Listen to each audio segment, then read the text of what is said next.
যে জিতবে তারই দলে নামটি কেন লেখো, পাল্টিবাজি কাকে বলে এদের থেকে শেখো। রেকর্ড ভোটে জয়ী হবে তৃণমূল কংগ্রেস। দুর্নীতি যে কি হয় সেটা এখন বুঝতে পারছি, এতদিন বুঝতে পারিনি দুর্নীতির মানেটা কি। চটি যখন ক্ষমতাবান তখন চটির দলে, চটি এখন হেরে যেতেই অন্য কথা বলে। আমরা এরম দলের সঙ্গে যুক্ত হতে চাই না যেখানে এত দুর্নীতি, এত দুর্নীতি। বাবা বাবা বাবা।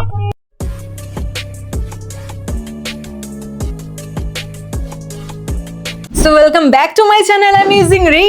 তো আজকে আমি কথা বলবো এমন কিছু পাল্টিবাজকে নিয়ে যারা ভোটের আগে একরকম কথা বলেছিল, যেটা দিদি এখন চিন্তা করছেন যে 26-এ আসার পরে আমি আর বাংলার মানুষের জন্য কি কি প্রকল্প নিয়ে আসবো যাতে পশ্চিম বাংলার মানুষ আবার অন্যরকম ভাবে উপকৃত হন। আর ভোটে হেরে যাওয়ার পর এখন অন্যরকম কথা বলছে। সবকটা মানুষ মুখ ফিরিয়ে নিয়েছে, বিকজ কোনো জায়গায় কোনো রকম উন্নয়নমূলক কোনো কাজ নেই। শুধু ভাতা পাওয়া, যে 1700 টাকার ভাতা, এই নিয়ে মানুষ খুশি হননি। এটা ঠিক কোন লেভেলের পাল্টিবাজি ভাই? যতদিন টিএমসি ক্ষমতায় ছিল ততদিন কোনো সেলিব্রিটি মুখ খোলেনি। রাজ্যে যাই হয়ে যাক না কেন তারা কিন্তু চটিচাটা বন্ধ করেনি। দিদির কথা শুনবো, দিদি যা আমাদেরকে বলবেন সেটা আমরা অক্ষরে অক্ষরে পালন করব। কিন্তু আজ যখন টিএমসি ক্ষমতায় নেই তখন সবাই ধীরে ধীরে পাল্টি খেতে শুরু করেছে। আমরা এরম দলের সঙ্গে যুক্ত হতে চাই না যেখানে এত দুর্নীতি, এত দুর্নীতি। তো মমতা পিসি যখন ক্ষমতায় ছিল তখন রচনা ব্যানার্জি প্রচুর কলকারখানার ধোঁয়া দেখতো, কিন্তু পিসি হেরে যাওয়ার পর থেকে আর কোনো ধোঁয়া দেখতে পাচ্ছে না। এতদিন টিএমসির হয়ে কথা বলতো, এখন টিএমসির আগেনস্টে কথা বলছে। দুর্নীতি যে কি হয় সেটা এখন বুঝতে পারছি, এতদিন বুঝতে পারিনি দুর্নীতির মানেটা কি। আহারে কত ইনোসেন্ট, নিজের দলের লোকেরা এতদিন ধরে চুরিচামারি করেছে আর উনি জানতেই পারেনি, কত ইনোসেন্ট। দুর্নীতি যে কি হয় সেটা এখন বুঝতে পারছি। গোটা রাজ্যবাসী জেনে গেল এদের চুরিচামারির কাহিনী, কিন্তু উনি জানতে পারেনি, কত ইনোসেন্ট। এতদিন বুঝতে পারিনি দুর্নীতির মানেটা কি। শিক্ষা নিয়ে দুর্নীতি করার জন্য শিক্ষামন্ত্রী জেলে চলে গেল, সেটা গোটা রাজ্যবাসী দেখতে পেল, কিন্তু রচনা দেখতে পেল না। উনি এতটাই ইনোসেন্ট। এতদিন বুঝতে পারিনি দুর্নীতির মানেটা কি। হাজার হাজার যোগ্য শিক্ষকরা রাস্তায় নেমে চোখের জল ফেললো, সেটা গোটা রাজ্যবাসী দেখলো, কিন্তু আমাদের রচনা দেবী বুঝতেই পারলেন না, দেখতে পারলেন না, কিছু শুনতে পারলেন না, কিছু করতে পারলেন না। এতটাই উনি ইনোসেন্ট। সত্যি আমি জানতাম না এর মধ্যে এত নোংরামি লুকিয়েছিল দলটার মধ্যে। আমি তাহলে কিছুতেই আসতাম না রাজনীতিতে। এত ইনোসেন্ট একজন মানুষকে দিদি নাম্বার 1 থেকে শেষ পর্যন্ত বের করে দিল।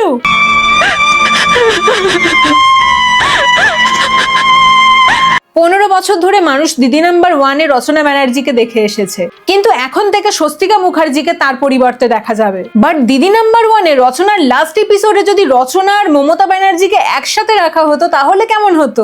দিদি নাম্বার 1-এর মঞ্চে রচনা যদি নিজেই নিজের দুঃখের কাহিনী শোনাতো তাহলে কেমন হতো?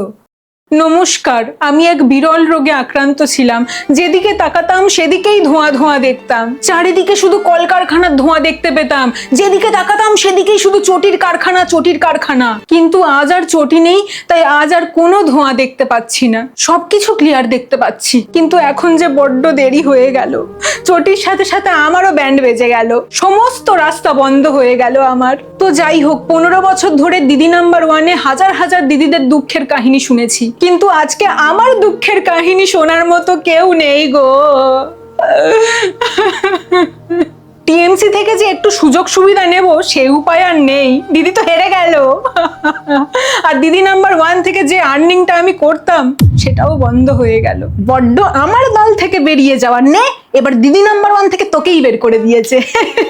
দিদি নাম্বার 1 থেকে আমাকে লাথি মেরে বের করে দিয়ে স্বস্তিকাকে নিয়েছে। ঠিক হয়েছে, তোকে দিদি নাম্বার 1 থেকে বের করেছে, বেশ হয়েছে, বেশ হয়েছে। আমি একা কেন বিদায় নেব, তোদের সবকটাকে নিয়ে বিদায় হব। পাল্টানো দরকার, এটা তো নতুন সরকারের স্লোগান, তাই না? কিন্তু জি বাংলা এটাকে এত সিরিয়াসলি কেন নিচ্ছে? পাল্টানো দরকার বলে তোরা আমাকেই পাল্টা দিবি? থ্যাংক ইউ জি বাংলা, আমার সোনা জি বাংলা, বেশ করেছো, ভালো কাজ করেছো। আমি তোমার পাশে আছি। আমার জীবনের সব থেকে বড় ভুল ছিল এই মহিলার দলে যোগ দেওয়া। যবে থেকে এর দলে আমি যোগ দিয়েছি তবে থেকে আমার জীবনে শনি নেমে এসেছে। আমার দলে মধু খেতে আসবে আর মৌমাছিরা হুল ফোটালেই দোষ।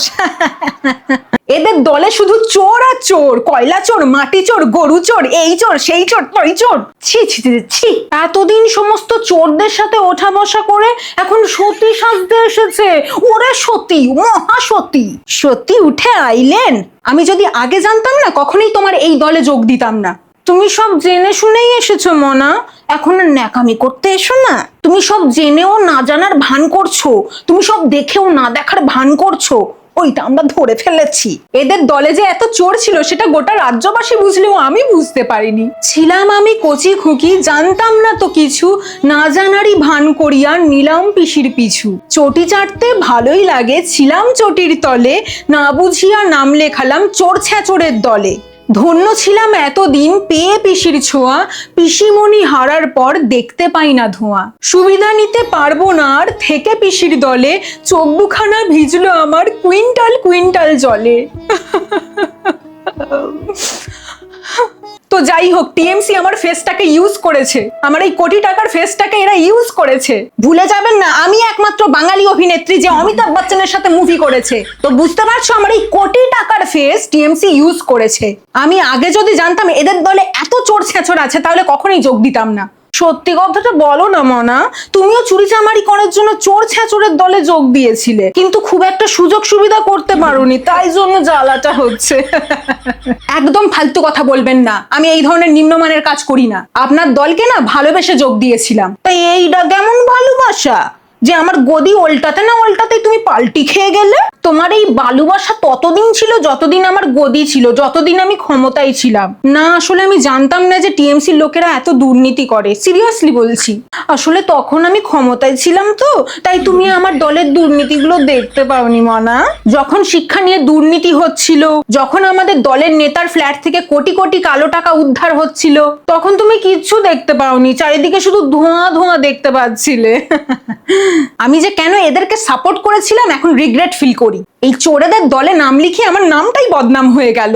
রোচু বদনাম হুই মমতা তেরে লিয়ে। এ আমি কাদেরকে পুষেছিলাম বিষ্ণু মাতা, এইরকম বেইমানি। আমি যদি ভোটে জিতে যেতাম তাহলে সামনের 5টি বছর আমাদের দলের কোনো দুর্নীতি এদের চোখে পড়তো না, কিন্তু হেরে গেছি বলে হঠাৎ করে সবাই দুর্নীতি দেখতে পাচ্ছে। বারে সেলিব্রিটি বাহ, এই দিনটা দেখার জন্য তোদেরকে পুষেছিলাম। আরে আমাদের দলে নুন খেয়েছি, সেইভাবে নেমো খারামি করিস না। সেরকম দেখতে গেলে তুমিও তো জনগণের নুন খেয়েছো দিদি, কিন্তু ভোটে জেতার পর জনগণের সাথে বেইমানি করনি। চাকরি দেওয়ার প্রতিশ্রুতি দিয়ে তুমি মানুষকে চপ ভাজার পরামর্শ দাওনি। তুমি যেমন জনগণের সাথে বেইমানি করেছো, ঠিক তেমন ভাবেই তোমার নিজের দলের লোকেরা এখন তোমার সাথে বেইমানি করছে, আর একেই বলা হয় কর্মা। আমিও লোভে পড়ে একটা ভুল দলে যোগ দিয়েছিলাম, তাই জন্য আমাকেও কর্মফল পেতে হচ্ছে। আর আমি তো মাত্র কয়েকদিনের জন্য এসেছি, পাবলিক আমাকেও ছাড়ছে না। দুঃখ পাস না কোয়েল পাখি, তোর দুঃখের কাহিনী শোনার জন্য দিদি নাম্বার 1-এ আর কেউ নেই রে। কেন, স্বস্তিকা তো আছে। স্বস্তিকা কি পারবে আমার মতো স্যাড রিয়াকশন দিতে? আমার মতো করে এবার বলো, বলতে পারবে স্বস্তিকা? পারবে না ও, গ্যারান্টি দিচ্ছি, আমি অভিশাপ দিচ্ছি ও পারবে না। তো যাই হোক, আমি আর কিছু বলতে চাই না, এবারে ইনি বলুক। বানিয়ে দেব চা ঘুগনি, ভাইপো করবে সেল, কয়লা চুরির দায়ে আবার যেতে না হয় জেল। এত বছর চোর ছ্যাচোর পুষেছিলাম দলে, কর্মফল পেলাম আমি ভোটের ফলাফলে। আমি এতদিন সাধারণ মানুষকে চপ ভাজার পরামর্শ দিতাম, কিন্তু এখন মনে হয় আমাকেই চপ ভাজতে হবে। আমি এতদিন শিক্ষিত বেকার যুবকদেরকে ঘুগনি আর চা বেচার পরামর্শ দিতাম, কিন্তু এখন থেকে মনে হয় আমাকেই ঘুগনি বানাতে হবে। কি আর বলবো, ভোটে হারার পর ওরা আমার পেটে লাথি মেরেছে, পিঠে লাথি মেরেছে, অনেক নির্যাতন করেছে। আহারে, খুব লেগেছে তাই না? কি বলো তো দিদি, এইরকম ছোটখাটো ঘটনা হতেই থাকে। আপনাকে বরং 10 লক্ষ টাকা ক্ষতিপূরণ দেয়া হবে, ঠিক আছে? তো যাই হোক, এসব কথা ছাড়ো। আসলে আমার হাতে আর তেমন কাজ নেই, যাই বরং একটু শপিং করে আসি। আর অনলাইনে শপিং করার সেরা ঠিকানা হলো পর্ণা ক্লোজেট। পর্ণা ক্লোজেট হলো আমার মায়ের নিজস্ব বুটিক। এখানে পিওর পেন কলমকারি কুর্তি পাওয়া যায় মাত্র 399 টাকায়, এত সুন্দর সুন্দর পেপলাম টপ পাওয়া যায় মাত্র 250 টাকায়, এত সুন্দর সুন্দর জামদানি কুর্তি পাওয়া যায় একদম অ্যাফোর্ডেবল প্রাইসে। তো আরও নতুন নতুন কালেকশন দেখার জন্য পর্ণা ক্লোজেটকে সাবস্ক্রাইব করে রাখো। তো যাই হোক, ভেবেছিলাম সমস্ত নায়ক নায়িকাদেরকে লোভ দেখিয়ে ভোটে দাঁড় করাবো, তারপর ওরা সারা জীবন আমাকে তেল দিয়ে দিয়ে আমার কথায় উঠবে আর বসবে। কিন্তু ভোটে হারার সাথে সাথে ওরা যে এইভাবে পাল্টি খাবে সেটা আমি কল্পনাও করিনি। আর আমার কপালটা এতটাই খারাপ যে দলের কর্মীরাও পাল্টি খাচ্ছে আর দলটাও ভেঙে যাচ্ছে। শেষ মুহূর্তে কোয়েলকে আনলাম, সেও বেচারি গালাগালি খেয়ে বেরিয়ে গেল। অভাগা যেদিকে যায় সাগর শুকায়ে যায়। আমি হলাম সেই অভাগী যে পার্টিতে ঢুকতে না ঢুকতেই সরকার বদল হয়ে গেল। ভেবেছিলাম জোড়া ফুলে জয়েন করে আমিও একটু সুবিধা ভোগ করব, কিন্তু সে ভাগ্য আর হলো কই। মিমি, নুসরাত, দেব, রচনা, রাজ এরা সবাই সঠিক সময়ে এমএলএ এমপি হয়ে লাভের গুড় নিয়ে নিয়েছে। এমনকি কাঞ্চনও 5 বছর ভোগ করে নিল, আর আমি এই শেষ সময়ে ভরাডুবির সময়ে এসে বেকার বেকার পাবলিকের গাল খাচ্ছি।